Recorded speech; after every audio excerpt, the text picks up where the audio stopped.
Narendra Modi Norway में सहाफियों का सामना न कर सके और दुम दबाकर भाग गए।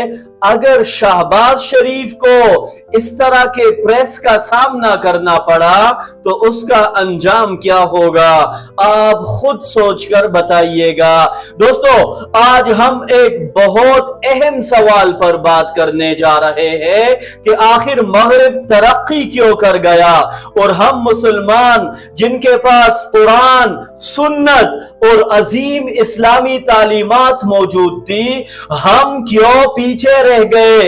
अगर हम डीपली एनालाइज करें, अगर हम मॉडर्न वर्ल्ड को ओपन माइंड के साथ देखें तो एक हकीकत सामने आती है कि मगरिब ने वो उसूल अपना लिए जो इस्लाम ने 1400 साल पहले सिखाए थे, जबकि हमने इन्हीं उसूलों को छोड़ दिया।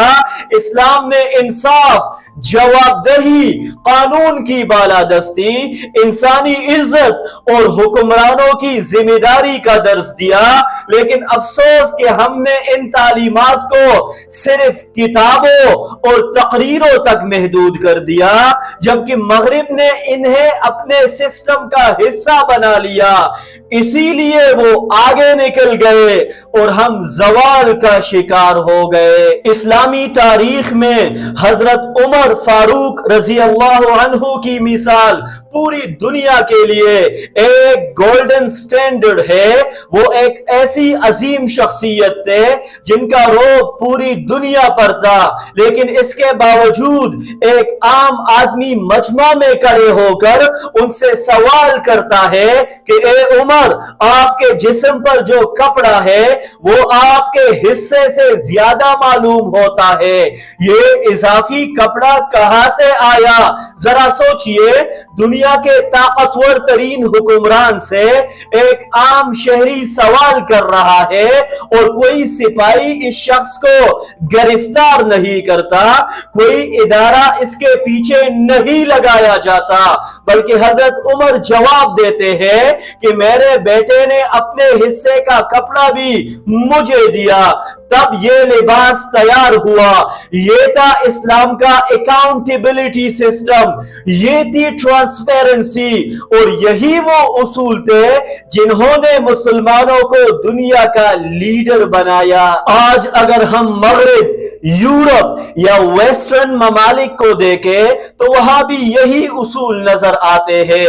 वहां का वजीर आजम, सदर या वजीर कानून से बालातर नहीं होता। अगर वो गलती करे, नाजायज दौलत बनाए या कानून तोड़े तो मीडिया, अदालत और अवाम उससे सवाल करते हैं। वहां फ्री प्रेस एक ताकत है, वहां रूल ऑफ लॉ मौजूद है, वहां पब्लिक अकाउंटेबिलिटी एक हकीकत है। यही वजह है कि उनके इदारे मजबूत हुए, उनकी मईशतें तरक्की कर गई और इनके अवाम महफूज हो गए। अफसोस ये है कि जिन उसूलों को इस्लाम ने हमें दिया था, आज इन्हीं उसूलों पर मगरिब अमल कर रहा है, जबकि मुसलमान ममालिक में अक्सर हुक्मरान खुद को सवाल से बालातर समझते हैं और ताहयात इस्तिस्ना ले रहे हैं। हाल ही में नॉर्वे में भारतीय वजीर आजम नरेंद्र मोदी के साथ पेश आने वाला वाकया इसी हकीकत को जाहिर करता है। जब नॉर्वे के वजीर आजम के साथ मुलाकात के बाद मोदी बगैर सवालात लिए वहां से जाने लगे तो एक नॉर्वेजियन सहाफी ने उनसे पूछा कि आप फ्री मीडिया के सवालात कब लेंगे, क्योंकि दुनिया जानती है कि भारत में मीडिया पर दबाव बढ़ रहा है, इख्तिलाफी आवाजों को दबाया जा रहा है और बहुत से मामलात में हुकूमत तनकीद बर्दाश्त नहीं करती। मोदी इस सवाल का जवाब दिए बगैर वहां से चले गए और पूरी दुनिया में यह खबर ज़ेर बहस आ गई। यही फर्क है फ्री सोसाइटी और कंट्रोल सोसाइटी में। एक जगह सवाल करना हक समझा जाता है, जबकि दूसरी जगह सवाल करना जुर्म बना दिया जाता है। अगर हम पाकिस्तान के हालात देखें तो यहां भी सबसे बड़ा मसला यही है कि हुक्मरान और ताकतवर तबकात खुद को जवाबदेह नहीं समझते। यहां अगर कोई सहाफी, यूट्यूबर या आम शहरी सवाल करे तो उसके खिलाफ पूरा सिस्टम हरकत में आ जाता है। यहां फ्री मीडिया कमजोर है, इंसानी हुकूक खतरे में है और आईनी सुपरमिसी सिर्फ किताबों तक महदूद है।